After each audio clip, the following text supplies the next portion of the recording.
to some of the supplemental content for America After the Civil Rights Movement, Week 1.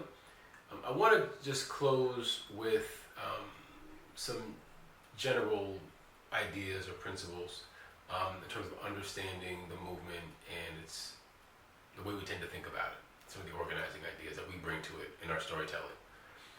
Now, right off the top, we tend not to talk about Rosa Parks beyond her heroic stand on the bus of Montgomery in December of 1955.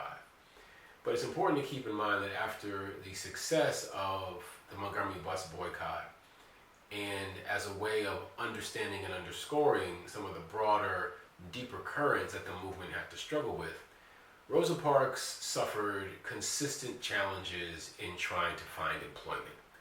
It was well known among the entrepreneurs, landlords of Montgomery that she was a troublemaker.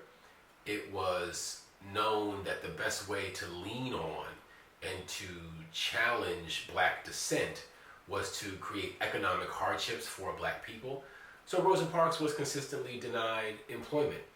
Rosa Parks and her husband were also issued death threats consistently in 1957. So in the year that followed the successes of the Montgomery bus boycott, she was harassed and basically blackballed in ways that have become pretty typical of the economic pressure applied to black dissent.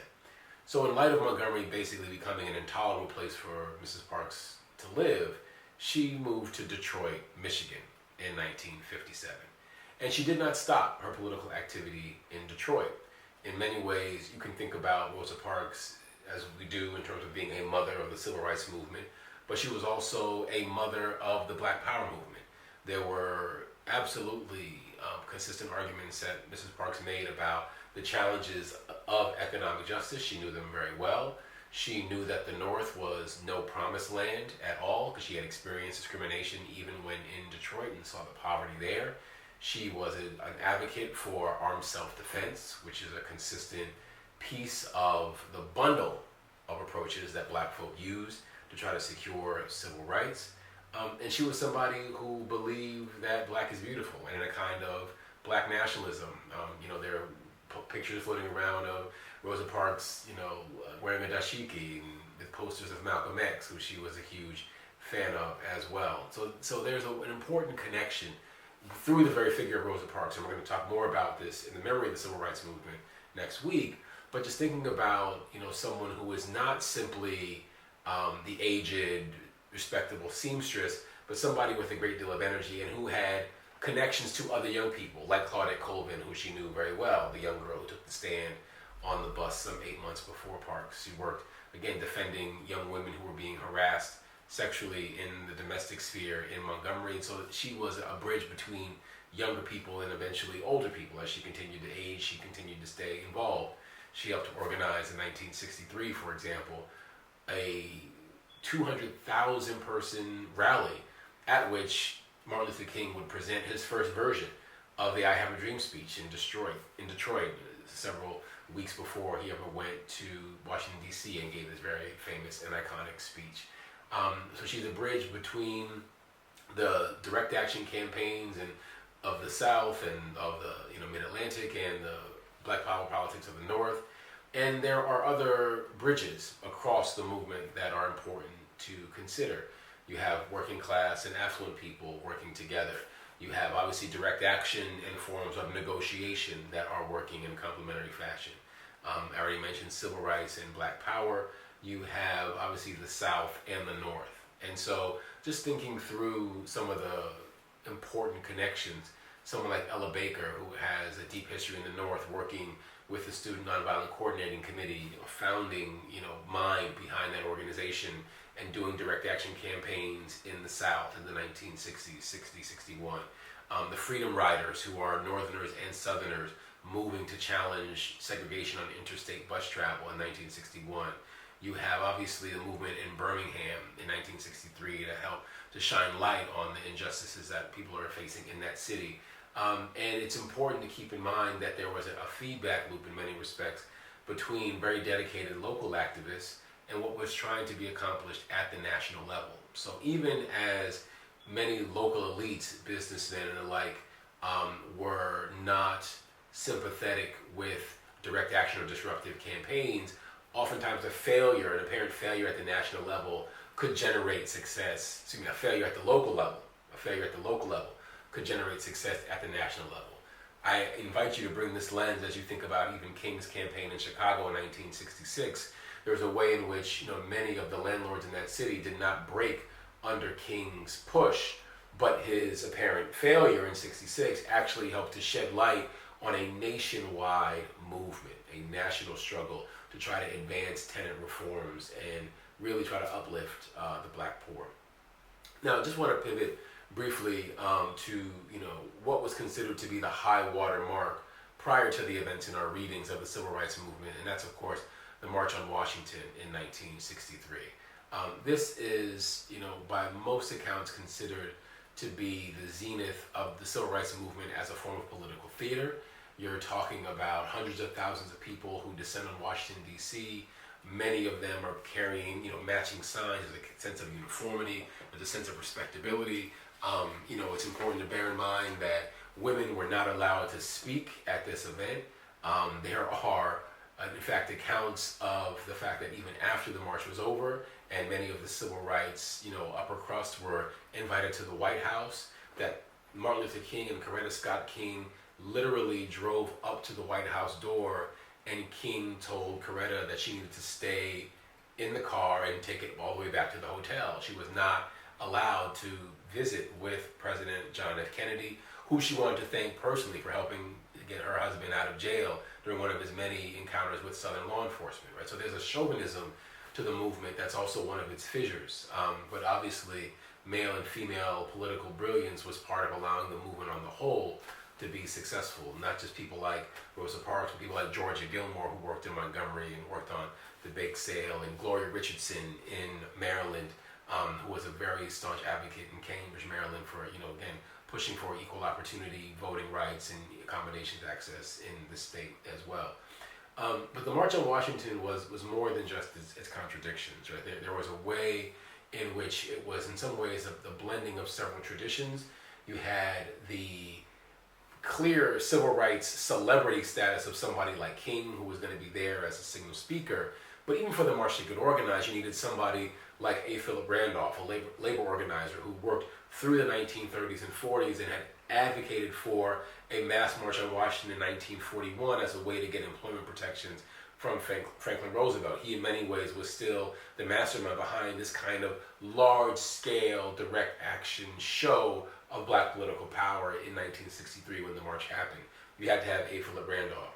You similarly had to have somebody like Bayard Rustin, a brilliant strategist who, for many reasons was considered to be on the fringes of the civil rights elite. He was a gay man, he was a Quaker and not a Protestant or Baptist preacher. He was somebody who was considered to be somewhat eccentric in his understanding of, Gandhi's nonviolence, and really, had a kind of cosmopolitan sensibility that in some ways wasn't always affirmed by more conservative corners of the civil rights struggle. But Rustin was a brilliant political strategist and helped in many ways to crystallize what was going to be the economic foundation of the claims that were being made in Washington in August of 1963.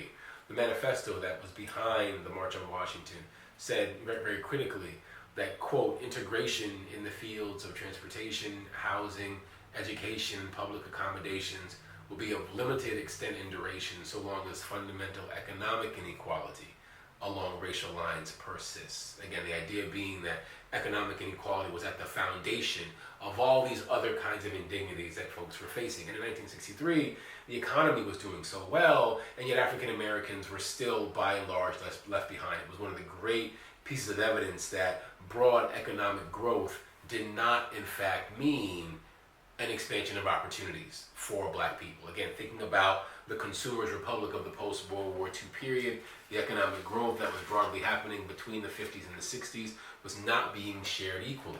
And it was important to also acknowledge that this had, carved a great river of cynicism through black politics, where, some of the polling that was done, it was a poll taken by Gallup, asking, whether Americans thought that the March on Washington was going to change anything.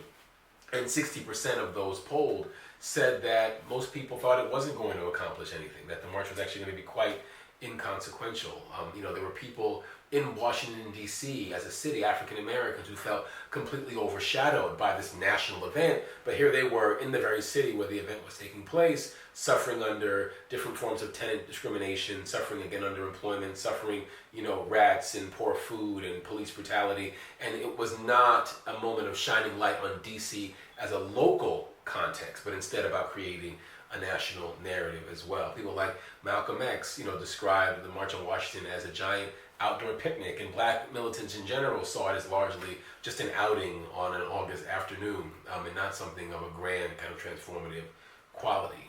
But I think it's also important to keep in mind that many of the local activists who descended on Washington, D.C. in August of 1963 learned from each other, they shared strategies, and it helped to create, again, a movement of movements where many people who were simply buoyed by the moment of Washington, at the March on Washington there, were then taking that energy back into their local context and bringing more attention, more direct action, more challenges. It helped many of the local black folk who had been in Washington find new ways to subvert the local elites who were stunting civil rights gains in their own respective areas. And it brought a kind of moral charge to what they were doing. It wasn't simply about the cynicism or the utilitarian negotiations happening in back rooms about whether or not you were going to get a colored-only water fountain built in the bus depot or a colored-only section built into a local stadium or a library, but actually saying that, we now can say beyond a shadow of a doubt that the great moral charge before us is to finally enforce the law of the land. The last kind of central point of the March on Washington is just to, again, think about what it demanded of the United States government. That there was a need and an effort to say that the government needs to adopt a zero tolerance policy on the question of white supremacy. Now, we may have diverse avenues in how we get to that zero tolerance approach, but there really shouldn't be anything that allows for color-only signs to exist in this country. And so King's speech helps to give, as a kind of moral clarion call, a sense of like the zero tolerance around what was the era of Plessy versus Ferguson and its lingering elements. August of 1963 is the March on Washington. By December of 1963, the country has already been dramatically transformed. You have, the assassination of JFK, the swearing in of Lyndon Baines Johnson. There's a sense that Johnson has the wind at his back in terms of being able to operate with a mandate that is at least in the spoken spirit of what JFK imagined, even if JFK himself could be somewhat tepid on civil rights. There was now at least the symbolic support that Kennedy had given that now needs to be acted upon. And so it was in the context of both the civil rights and the voting rights push and the moral charge that was put forward by the assassination of John F. Kennedy, the assassination of a very prominent Mississippi activist in Medgar Evers, the violence that was in Birmingham where 4 little girls were killed in a church there on the 16th Street Baptist Church in Birmingham. There's all of this loss of life that is helping to again provide a kind of moral thrust behind the push for finally the Civil Rights Act and for the Voting Rights Act in 1965. Now, I'll stand and reserve the discussion about the Voting Rights Act just because you have in the Lyndon Johnson podcast a really thorough discussion of how the Voting Rights Act worked and its importance in the larger vision of the struggle. But I will say that the Civil Rights Act as a piece of legislation is going to be critical for determining what the post-civil rights era will look like. And we're going to take a fair bit of time in subsequent weeks detailing how specific provisions in the Civil Rights Act were critical, the provisions against sexism, the provisions against employment discrimination, so Title IX and Title VII respectively.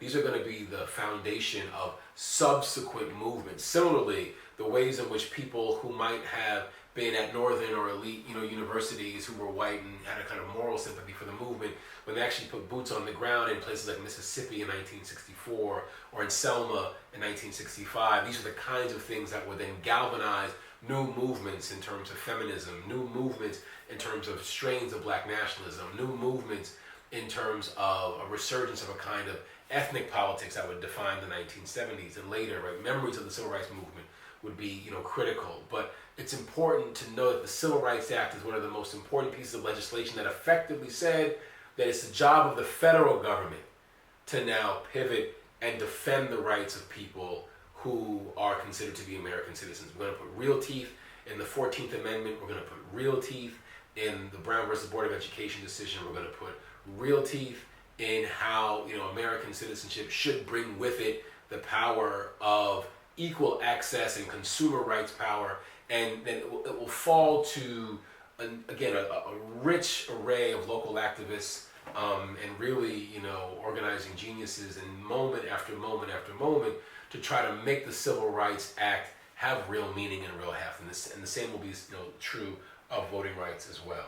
But suffice it to say that as we think about where the conversation ends up going in terms of black power, in terms of economic justice, in terms of the moral outrage around Jim Crow and its various violences, know that the mid-50s to mid-60s is absolutely a moment of profound tectonic shifts. Certain kinds of words are no longer acceptable in the public square. Certain kinds of arguments are considered to be absurd. In the 1950s, you could credibly argue that the Bible says that the races should not mix, and you could use, chapter and verse from, St. Paul to make these kinds of arguments about the birds of the trees and how they don't nest in the same, places and the like. And then by the time you get to the mid-1960s, these kinds of arguments are considered to be beyond the pale. And it has everything to do with the broad base of strategy, moral argumentation, consistent local to national coalitions, and again, coalitions across age, across ideology, across strategy. All of this would help to create a new context going forward. And so I look forward to seeing how the readings in conjunction with just this brief bit of a framing context will allow you to appreciate and prepare for what becomes some pretty important evolutions in American politics now that the big pieces of civil rights legislation are in place, and really to think very concretely about what the law means and then what the enforcement of the law will mean in the years ahead for the civil rights struggle. So, thanks very much.